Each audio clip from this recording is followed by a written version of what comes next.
Oui, Président, après plusieurs mois sans contact avec le public, quel message déjà avez-vous envie de faire passer? Ouais, d'abord, vu les événements, je crois que santé d'abord, famille, et puis ça nous a tous forcés de mettre un peu de priorité, de reconnaître les priorités de la vie, qui c'est la famille, la santé d'abord, et puis le travail, le business, c'est rien que ça, quoi. Ouais. Comment avez-vous vécu l'arrêt soudain de cette compétition, hein, la Ligue 2 qui s'arrête comme ça? D'abord, qu'est-ce que ça implique sur le plan économique pour le club? Bon, sur le plan économique, c'est clair, depuis qu'on a arrêté, il y a plus de recettes. Donc, il n'y a plus de billetterie, il n'y a plus de buvettes, etc. L'activité s'est ralentie, ça s'arrête, l'hôtel, le restaurant. Donc, effectivement, on a, comme tous les business, on a bien tronqué. Oui, et puis sur le plan sportif, on imagine forcément qu'il y a de la déception parce que le HAC était encore dans la course pour accrocher une place en barrage. Ça aussi, c'est une déception.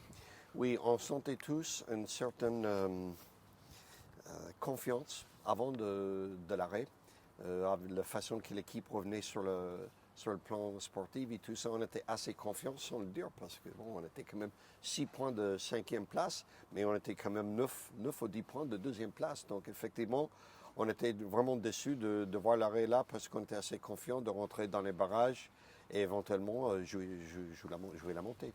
Oui, puis un championnat qui s'arrête à 10 journées de la fin, c'est 5 matchs à domicile qui n'ont pas pu se jouer sur la pelouse du Stade Océane. Est-ce que vous avez prévu des compensations, revenir vers les supporters pour proposer quelque chose? Il y aura quelque chose. Il y aura quelque chose à proposer. On se donne une petite semaine, 10 jours pour décider. C'est un sujet qui est courant tout de suite. Il est clair que autant que nous, on était privés de nos recettes, vous, les spectateurs, les supporters, vous êtes privés aussi de spectacles pour lesquels vous avez payé. Donc, on va essayer de trouver une solution. Il ne faut pas oublier qu'il y a des autres produits maintenant. On va parler peut-être un petit peu de section féminine qui peut être ajoutée dans le mix aussi. Mais oui, absolument, on va faire quelque chose. Alors fin août, une nouvelle saison va reprendre. Qu'est-ce que le club va mettre en place pour permettre la tenue de ces matchs en fonction de la situation sanitaire du moment? Bon, on va observer clairement toutes les règles de jeu. C'est un sujet qui est en cours. D'être vigilant pour que le deuxième vague qui n'arrive pas ou qui s'il arrive, il y a très peu d'impact sur la santé publique. Et dans ce cas-là, ça va nous permettre d'exploiter, à mon avis, plus les stades en France. Oui, puis une saison 2020-2021, on n'oublie pas que l'ambition du HAC reste intacte dans son objectif de conquête de Ligue 1. C'est clair, c'est clair. Ça ne changera pas, je vous ai dit X fois, autant qu'il n'a pas encore atteint notre but, on ne l'abandonnera jamais.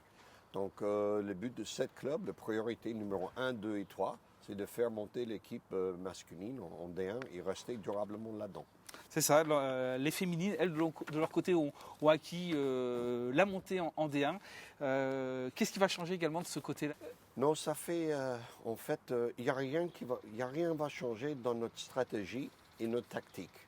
C'est-à-dire qu'on a commencé de planifier cette montée il y a plus que 3 ans maintenant, il y a 3 ans et demi, 4 ans. On avait commencé de recruter un coach de haute qualité, de haut niveau, qui nous a rempli sa mission complète, contrat rempli jusqu'à maintenant. Thierry, il a fait un très très bon boulot. Je lui ai dit 3 saisons de montée. Je lui ai mis à sa disposition toutes les ressources qu'il a fallu. On a recruté les bonnes joueuses. Et puis, au fur et à mesure, il est clair qu'on n'a pas le droit d'avoir plus que 3 non-européennes dans l'équipe, même l'année dernière. Et puis, il a réussi avec. Et puis, je suis extrêmement fier de tout ce qui a été fait de ce côté-là. On va continuer dans la même stratégie. On va continuer de recruter. Les joueuses qui ne sont peut-être pas au niveau vont peut-être partir. Il y a ceux qui sont déjà partis. On les remercie vivement pour ce qui a été fait. Et donc, on continue la même stratégie. On va mettre une très belle équipe sur la pelouse, je vous assure tous et toutes, cette saison. Et puis c'est pas si anodin que ça. Faut noter que les bons résultats de l'équipe première féminine a eu un impact sur la section féminine du HAC avec aujourd'hui près de 150 licenciés au HAC. Ah oui, bon, mais ça, en fait, la vraie stratégie, si je suis complètement honnête, c'est que c'est une stratégie sociale plus qu'autre chose, plus que sportive.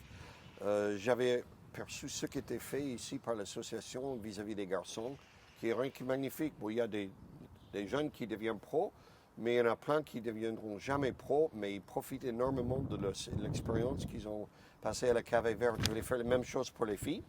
Et la façon de faire, c'est de créer l'engouement avec une très belle équipe première. Et maintenant, on est passé de 50-55 en 14-15. Et puis, il n'y avait aucune qui avait plus que 20 ans. Maintenant, on a une section féminine de 145-46 filles. Donc, c'est super. On est en train de remplir le contrat social largement. Eh bien, très bien, Président, on donne rendez-vous très vite à nos supporters avec une reprise des pros d'ailleurs qui est déjà fixée, qui s'annonce pour la fin du mois. Oui, exactement. Là, je crois que c'est dans les alentours de 22-25 juin. Paul Le Guen, il a programmé les reprises pour les garçons. Les filles seront un peu plus tard, car le championnat commence un petit peu plus tard. Et puis là, on compte sur tous. Il faut reconnaître que, juste un mot à tout le monde, je suis extrêmement fier de ce qu'on a fait au niveau de club, même si on n'était pas visuellement présent, ou physiquement présent, on était présent. Le club a fait plusieurs donations dans la région, question de santé. Les supporters ont fait une cagnotte, ils ont distribué les biens avec l'argent qu'ils ont collecté. Et puis même les partenaires, ils ont fourni des tablettes et des choses. Mais il faut reconnaître qu'autant qu'on était stoppé, on n'avait jamais arrêté de planifier, de se préparer. Donc effectivement, il y avait beaucoup d'actions qui étaient mises en route. Nous, on sera prêts, pas seulement sur le plan sportif, mais pour tout le reste, de vous accueillir ici. Et en fait, on compte sur vous largement. Les supporters, les adhérents de club, les partenaires. Donc je suis fier de notre club, je suis fier de notre région, et bien je suis fier d'être à vrai.